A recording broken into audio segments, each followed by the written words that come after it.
Hello वैंक्शन and Izhan lover, welcome back to our channel.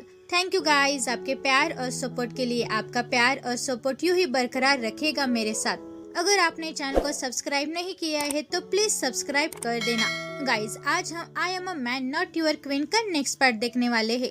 Last part में हमने देखा कि रानी माँ विंग से मिलने के लिए आती है। तभी वो देखती है कि वांग जी भी विंग के पास है। तब रानी माँ वांग जी को डांटती है कि तुम मॉर्निंग सेक्शन में क्यों नहीं गए। और वांग जी दिन ब दिन गैर जिम्मेदार एम्परर बन रहा है और इसीलिए रानी माँ सेचेन और विंग एम्परर को पनिशमेंट करने का प्लान बनाते हैं। तो चलो गाइस, इसके आगे क्या होता है हम देखते हैं। आई होप आपको ये पार्ट अच्छा लगेगा। अब रानी माँ के पैलेस में वांग जी विंग से माफ करने के लिए भीख मांगता रहा। वांग जी ये जानता है कि उसका छोटा भाई कभी कभी बहुत बुरा हो सकता है, लेकिन वांग जी इन दोनों को मतलब विंग और सिचेन को करीब आने नहीं देगा। वांग जी ये जानता है कि अगर वे दोनों एक साथ आ गए तो वे दोनों एक साथ मिलकर उसे परेशान कर सकते हैं। वे प्लीज इसके बारे में दोबारा सोचो। वांग जी की बात सुनकर विंग ने वांग जी की तरफ देखा। तुमने मुझे क्या बुलाया?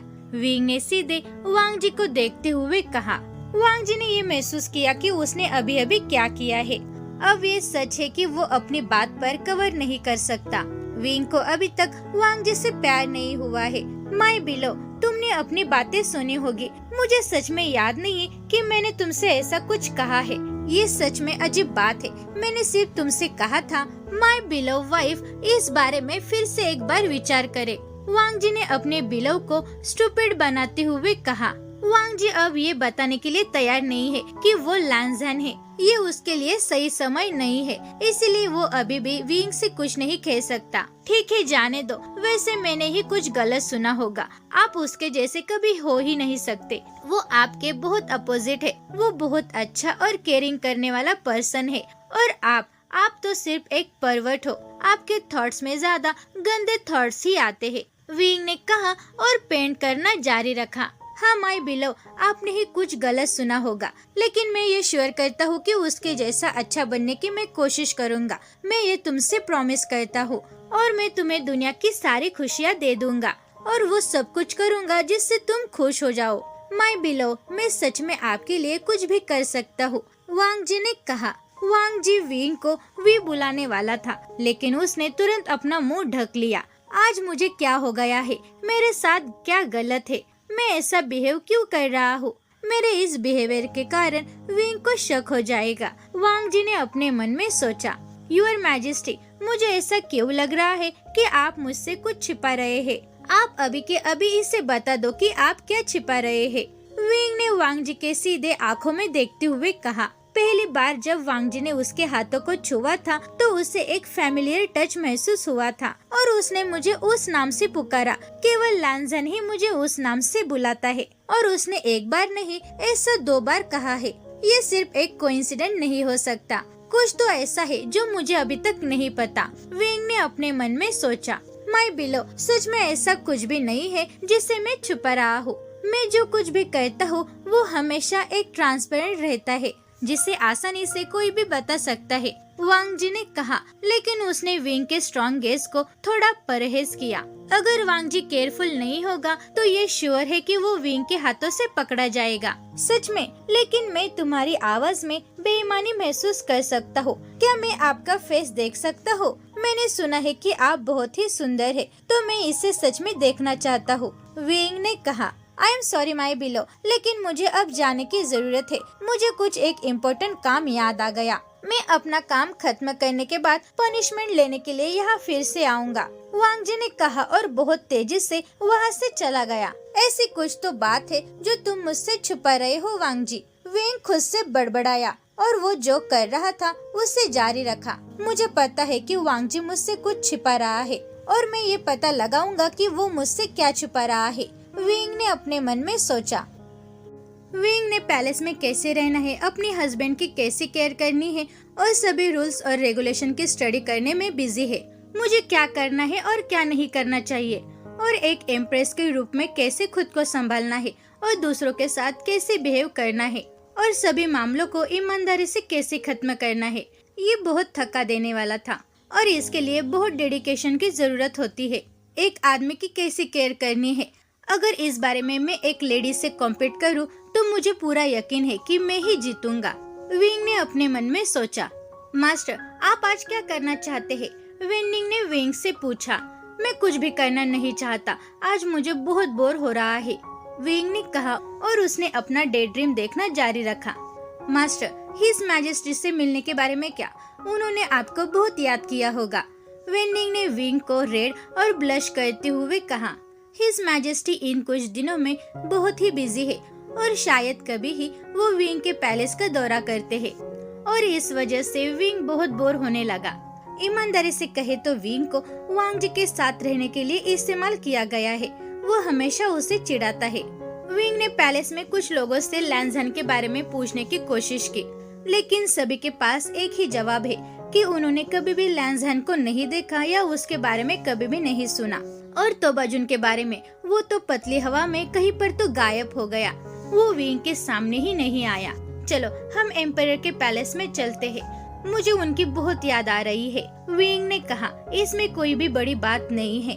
हिज मैजेस्टी ने कभी भी एम्पायर के बारे में बात की तो उसने ये नोट किया कि एम्पायर से नाम से ही उसका मास्टर एक्साइटेड होने लगा। उसे लगा कि उसका मास्टर खुद को जाने बिना एम्पायर के पैर में पड़ रहा है। मास्टर, आप सच में हिज मैजेस्टी के बारे में क्या सोचते हैं? वेननिंग ने अपने मास्टर से पूछा, जो खुशी से चल रहा था। हर कोई सोचता था कि महल में वो सिर्फ एक लेडी है। विंग ने कभी भी अपने पैलेस में सर्वेंट्स या गार्ड्स को एक्सेप्ट नहीं किया। वो केवल वेननिंग के साथ ही कंफर्टेबल है। वेननिंग, तुम क्या बोल रहे हो? वो तो सिर्फ एक इंसान है और मुझे अच्छा लगता है जब मैं उसके साथ सभी पागल मजाक करता हूँ और उसके साथ ही उसे परेशान करता हूँ, विंग ने कहा और मुस्कुराया। वेननिंग और विंग एम्पायर के पैलेस में जाने ही वाले थे, तभी युंगसी ने उनका रास्ता रोक दिया। विंग ने अपनी बहन से बचने के लिए हर तरह की कोशिश की है। उसने महसूस किया कि उसकी बहन युंगसी उसे चोट पहुंचाने का प्लान बना रही है, लेकिन वो इतना समझदार था कि वो अपनी बहन के जाल में न फंसने के लिए केयरफुल रहा। मेरे छोटे भाई, मेरे पास से ग्रीटिंग करते हुए न जाना, ये मेरे लिए बहुत डिसरिस्पेक्टफुल है, युंगसी ने अपने सार्कास्टिक वॉइस में कहा। आप युंगसी की आवाज में नफरत और गुस्सा महसूस कर सकते हैं। हेलो कॉन्सर्ट युंगसी, बहुत समय से आपको नहीं देखा, विंग ने लापरवाही से कहा, क्योंकि वो पहले से ही बहुत ऊब चुका था और उसकी बहन का प्लान उसके लिए बहुत था। माय लेडी, आप इस तरह से बात करने की हिम्मत करते हैं, ये सच में कितना डिसरिस्पेक्टफुल है, विंग ने कहा। आपको ये याद दिलाने की जरूरत है कि आप किससे बात कर रहे हैं, युंगसी के एक सर्वेंट ने कहा और वो विंग को थप्पड़ मारने की कोशिश की, लेकिन तुरंत विंग ने उसका हाथ पकड़ लिया और उसे जोर से एक थप्पड़ मार दिया। युंगसी अपने भाई के अचानक हुए बदलाव से बहुत हैरान थी। वो बहुत उलझन में थी कि उसके भाई को इतने बदलने के लिए किसने मजबूर कर दिया।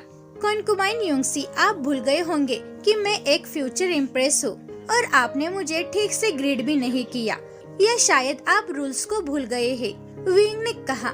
और विंग की बात से युंगसी और उसकी सर्वेंट दोनों डर से कांपने लगे।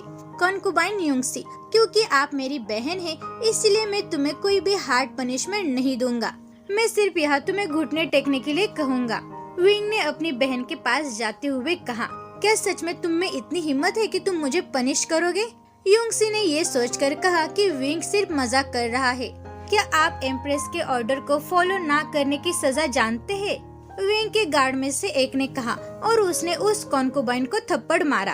विंग उस गार्ड पर चिल्लाया जिसने युंगसी को थप्पड़ मारा था। मैं चाहता हूँ कि जब तक मैं यहाँ से बाहर ना आऊँ तब तक आप यहाँ घुटने टेक कर आपकी पनिशमेंट पूरी करेंगे। आपने और आप सभी ने एक गलती और की तो इसकी सजा आपको दी जाएगी, क्योंकि कुछ सर्वेंट्स उन्हें पनिशमेंट रूम में ले जाते हैं और उन्हें वहाँ कुछ मैनर्स सिखाया जाता है। आपको सच में कुछ मैनर्स सीखने की जरूरत है, विंग ने जाते हुए कहा। वेनिंग के साथ सभी हैरान थे। यस योर हाइनेस, एक गार्ड ने जवाब दिया। मास्टर, आप सच में बहुत बदल गए हैं, मुझे आप पर सच में बहुत प्राउड है, वेनिंग ने अपने मास्टर की तारीफ करते हुए कहा, जो प्राउड से मुस्कुरा रहा था। अब एम्पायर के पैलेस में विंग अकेले ही अंदर गया और वो एम्पायर के बेडरूम में चला गया। उसने देखा कि हिज मैजेस्टी एक बुक को रीड कर रहे हैं, लेकिन हिज मैजेस्टी की पीठ दरवाजे की ओर थी। यूर मैजेस्टी, विंग ने कहा। विंग की आवाज से वांग जी के हाथों से वो किताब गिर जाती है जिसे वो पढ़ रहा था। किताब गिर जाने पर विंग को ऐसा लगा कि कुछ तो गड़बड़ है और वो वहाँ से भागकर वांग जी के पास गया। विंग वांग जी का सामने करने के लिए गया, लेकिन वो फेस देखने के बाद वो जम गया। लैंसहैन, तुम एम्परर के रूम में क्या कर रहे हो? चकित हुए विंग ने लैंसहैन से पूछा। विंग, मैं कभी कभी उसके कमरे में रहता हूँ और मैं आपको सच में बहुत दिनों से नहीं मिला। नर्वस लैंसहैन ने विंग के साथ आई कांटेक्ट ना करते हुए कहा, क्या आप जानते हैं मैंने हर जगह आपकी तलाश की, लेकिन कोई भी आपके बारे में नहीं जानता। मैंने जिससे भी पूछताछ की वे सभी कहते थे कि उनको लैंसहैन के बारे में कुछ भी नहीं पता या उन्होंने लैंसहैन के बारे में कुछ भी नहीं सुना। विंग ने लैंसहैन के बगल में बैठते हुए कहा, विंग, ऐसा इसलिए है क्योंकि मैं शायद ही कभी बाहर जाता हूँ। और विंग, आप कैसे अंदर आ गए? क्या सच में कोई भी बाहर नहीं था? लैंसहैन ने पूछा। नहीं, कोई भी बाहर नहीं था। मैंने सोचा था कि आपने गार्ड्स को बाहर जाने के लिए कहा था। विंग ने जवाब दिया। तोबाजुन, तुम पर धिक्कार है। तुम इतने इम्पोर्टेंट टाइम में कैसे बाहर जा सकते हो? अगर ऐसा रहता है तो विंग को जल्द ही पता चल जाएगा। वांग जी ने अपने मन में सोचा। लैंसहैन, तुम्हारे साथ क्या गलत है और आप अजीब चेहरे क्यों बना रहे हो? क्या एम्परर ने आपको धमकाया? मैं आपके लिए एम्परर से बदला लूंगा। बस मुझे बताओ कि एम्परर ने आपके साथ क्या किया? विंग ने कहा और वो लैंसहैन की जांच करने लगा और वो देख रहा था कि उसे कहीं चोट लगी है या नहीं। नहीं विंग, हिज मैजेस्टी मेरे साथ बहुत अच्छा बिहेव करते हैं, लैंसहैन ने कहा और मुस्कुराया। वो सच में जानता है कि अपने बिलो के ब्रेन के साथ कैसे खेलना है। लैंसहैन, ये तो अच्छा है क्योंकि आप मेरे सबसे अच्छे दोस्त थे, तो मैं आपको एक सीक्रेट बताना चाहता हूँ, विंग ने कहा और लैंसहैन के करीब गया ताकि वो उसके कान में फुसफुसा सके। जरूर विंग, आप मुझे बता सकते हैं, लैंसहैन ने कहा। मैंने हिज मैजेस्टी को पनिशमेंट करने के लिए बहुत तरीके खोजे हैं। वो सच में बहुत स्टूपिड है, विंग ने लैंसहैन के कान में कहा और मुस्कुराया। माय बिलो, तो तुम भी सोचते हो कि मैं एक बेवकूफ हूँ? तुम सच में छोटे डेविल हो। तुम्हारे और मेरे छोटे भाई के बीच कोई भी अंतर नहीं है, वांग जी ने अपने मन में सोचा। विंग, ये तो सच में बहुत अच्छा है। वो सच में एक स्टूपिड है, लैंसहैन ने कहा और खुद को स्माइल करने के लिए मजबूर किया, लेकिन अंदर से वो गुस्से से उबल रहा था।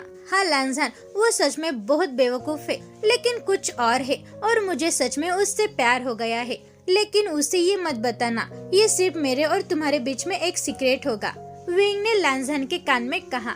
विंग के जो दिल में था जब वांग जी ने उसे सुना तो वांग जी वही के वही जम गया। विंग, क्या तुम यकीन के साथ कह सकते हो, क्या आप सच में एम्परर के साथ प्यार में पड़ने का फैसला कर लिया है? लैंसहैन ने लगातार अपनी आंखें झपकाते हुए कहा। वांग जी को अभी भी विश्वास नहीं हो रहा था कि आखिरकार उसके बिलो ने उसके प्यार को एक्सेप्ट कर लिया है जो उससे मिला है और वो सच में उसके लायक था। हाँ लैंसहैन, लेकिन ये बात प्लीज उसे मत बताओ, ये मेरे लिए सिर्फ एक सीक्रेट रखो। मैं अभी तक उसे बताने के लिए तैयार नहीं हूँ, विंग ने कहा। विंग अपने दोस्त लैंसहैन से मिलकर बहुत खुश था। वे दोनों मजाक करते हुए बात कर रहे थे। तब लैंसहैन को एहसास हुआ कि कोई जल्द ही यहाँ आ जाएगा और उसके सीक्रेट का पता चल जाएगा। मुझे जाने की अब जरूरत है, मुझे अभी किसी से मिलना है और हम किसी और टाइम मिलेंगे। मैं आपसे प्रॉमिस करता हूँ जब भी मेरे पास समय होगा मैं आपसे मिलने के लिए आऊँगा, लैंसहैन ने कमरे से बाहर निकलते हुए कहा और उसने विंग को देखे बिना चुपके से अपना मास्क उठाया। तो गाइज, आपको ये पार्ट कैसा लगा? Thank you very much guys video देखने के लिए। अगर आपने चैनल को सब्सक्राइब नहीं किया है तो प्लीज सब्सक्राइब कर देना, वीडियो को लाइक करो और शेयर करो और मुझे कमेंट में ये जरूर बताना कि आपको आज का पार्ट कैसा लगा। Thank you guys.